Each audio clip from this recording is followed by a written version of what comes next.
There are things we survive that don't leave us when the situation ends.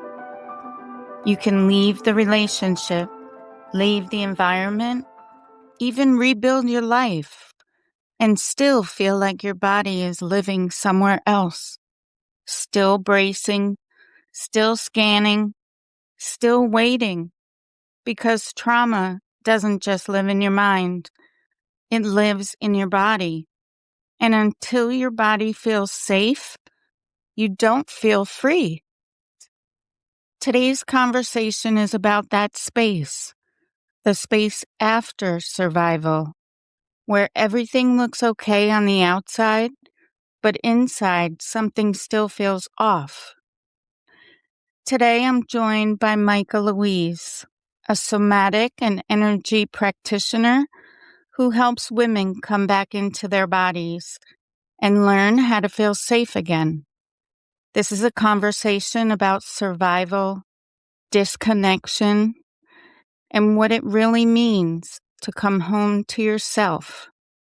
This is the Phoenix Project, where we turn pain into purpose, one step at a time.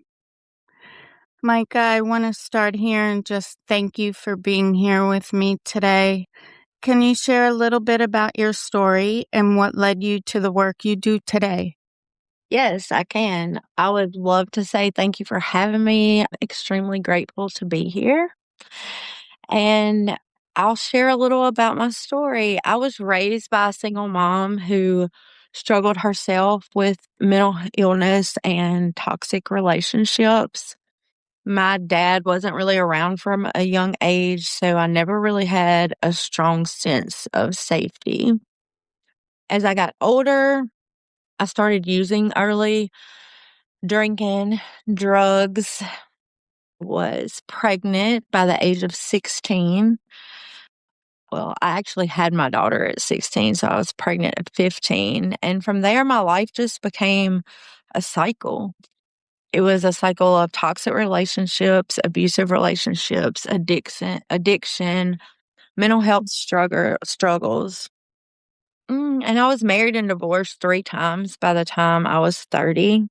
I was in 4 abusive relationships, and the last one was in 2019. By the grace of God, that relationship didn't kill me. It was very dark. There was narcissistic abuse. There was drugs involved, meth, and he was also on steroids.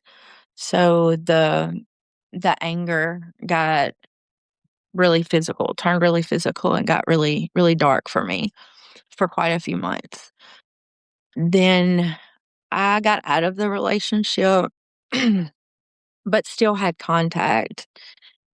And then in 2021, I was turning 40 and I had a flashback in the middle of the afternoon of a night where I had been held at gunpoint by him for hours.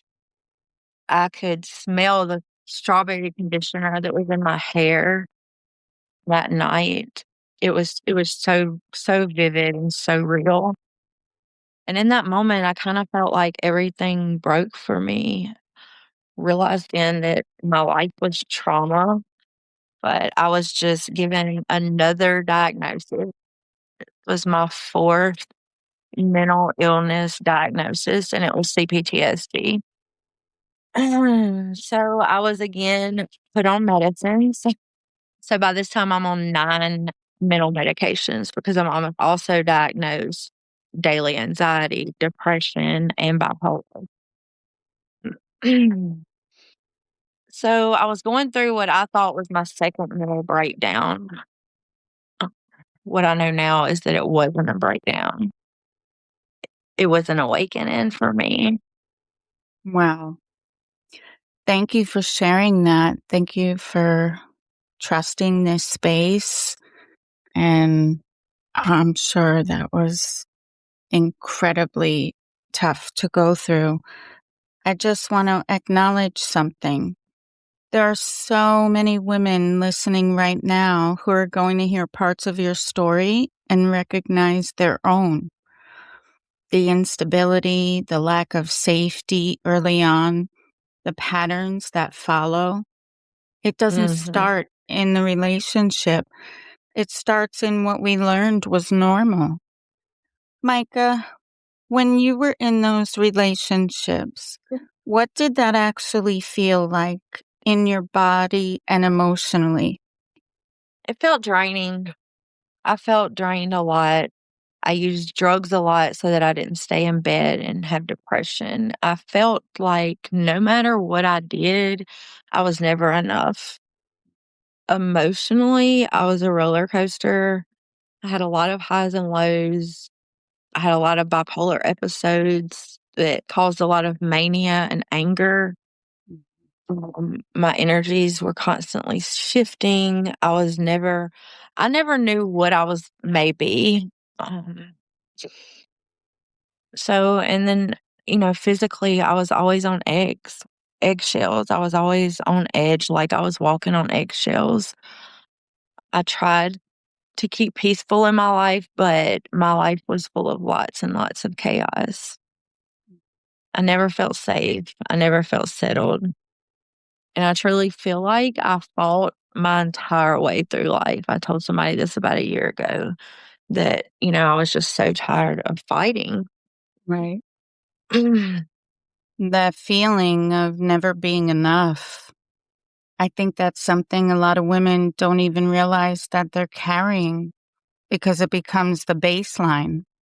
And like you said, you're not just in the relationship, your body is living it. At the time, did you recognize what was happening as abuse, or did that awareness come later? At the time, it felt normal for me. It's kind of what I grew up around. I thought that that was what love looked like. It wasn't until I was 40, after that flashback, that everything kind of made sense to me. And that's when I realized that my entire life had been shaped by trauma. Right. That piece right there is so important because if you've never experienced safety, you don't question the absence of it. You don't call it abuse, you call it love. When you look back now, what were some of the patterns that you didn't recognize then? Hmm. I was very much a people pleaser. I learned from a very young age to be whoever the person I was around needed me to be. Mhm. So I could shift who I was very easily depending on who I was around. And that followed me into from my childhood to my teenage years to my adult years. Right. Whatever man I was with, I loved whatever he liked. You know what I mean? I could change Mhm. whoever I was. I ignored I ignored my own intuition constantly. My body would try to tell me that things weren't right, like red flags, but I just didn't trust it. I believed that fear, control, and love all existed together. And I really didn't know that love wasn't supposed to feel that way. The intuition piece, that one hits because your body knows long before your mind catches up. But when you've been conditioned to override it, you stop trusting the very thing that's trying to protect you. After you left those environments, what did you notice in yourself? I thought I would feel more at peace, and I did to an extent, but my body was still craving chaos. Mm. So I started my healing journey and I started to love myself some. And then I met someone and I got into a healthy relationship. And after a little bit and things were too good, after a few months, it felt very uncomfortable to me. Mhm. I would try to create little problems. And at the same time, I was starting to learn a little bit about nervous systems and somatics. And so my nervous system didn't know the piece. My body didn't know the piece Mhm. because our nervous system will always choose a chaotic normal over a peaceful familiar. Until we Right. learn how to feel safe in our own bodies and to feel and teach ourselves something different, and we can do that, we will always go to what's familiar. Right. This is the part that confuses people the most because they think I left, so why do I still feel this? And what you're saying is your environment can change overnight, but your nervous system doesn't. Did you feel safe in your own body at that point? No, not at all. I had disconnected from my body a long, long time ago. That's how I learned to survive. That's how I did survive. Hmm. So when I started coming back into my body and learning about somatics, I couldn't even feel sensations. I felt very numb with the inner sensations inside of my body. Hmm. My body didn't feel like a safe place. It felt very unfamiliar and overwhelming. All I can say is I relate to that more than I could even put into words. That feeling of being disconnected from your body, but not realizing that's what it is. Just moving through life, functioning, but not actually feeling anything. I always say that I tasted a strawberry for the first time when I was 41 years old. I Mm. tell that story because I never truly tasted it growing up or through my adult years even. It was so yummy to me Mhm. once I slowed down and started being in my body more and become regulated. Right, right, That's how disconnected I was from my body. right. That's such a powerful way to explain it because people hear disconnection and they don't always understand it. But that's what it looks like. When did you realize that healing wasn't just mental, but physical? Mm. Whenever I was in my healthy relationship. So mentally, I knew I was safe, but my body did not feel that way. Mm. And that's kind of when I started knowing that I couldn't just think my way through healing. I had to bring my body back online. That right there is the shift because so many people are trying to understand their way into healing, but their body is still living in survival. What Mm. is somatic healing in real terms? It's learning to be back in your body. Soma just means body. Instead of thinking, we feel. And in Mm, feeling, we release stored survival energy. It's about experiencing healing and not just understand it. It's about embodying it. right. And that's the piece I don't think gets talked about enough. You can know something logically and still not feel safe. Why do Mhm. so many survivors leave but still feel stuck? Because that survival energy from the past relationship is still looping through your body in survival energy. Mm, Their body has not caught up to their reality yet. They haven't found that safety from within. that's such an important distinction. It's not weakness, it's physiology. Mhm. What does regulation actually feel like?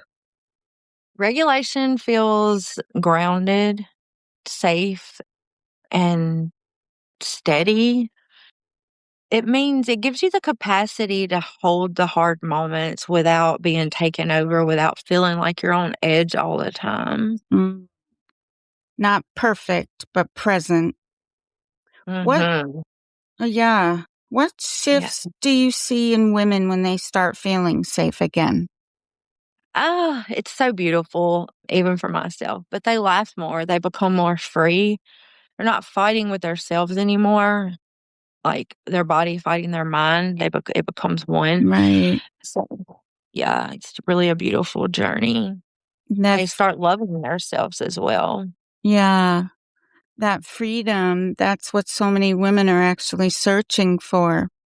Not perfection, not fixing themselves, just feeling like themselves again. What Mm. is one message you want listeners to take from this? Healing isn't about fixing yourself. It's about learning how to feel safe being yourself. Mm, And when you feel safe in your body, you get your life back. that's so true. I just want to say, if something in this episode resonated with you, I want you to hear this clearly. You are not broken. Your body adapted to what it had to survive. But survival doesn't have to be your permanent state. You can learn to feel safe again, step by step, breath by breath. This is the Phoenix Project, where we turn pain into purpose, one step at a time. Micah, thank you for being here with me today. I really appreciate you. Until next time.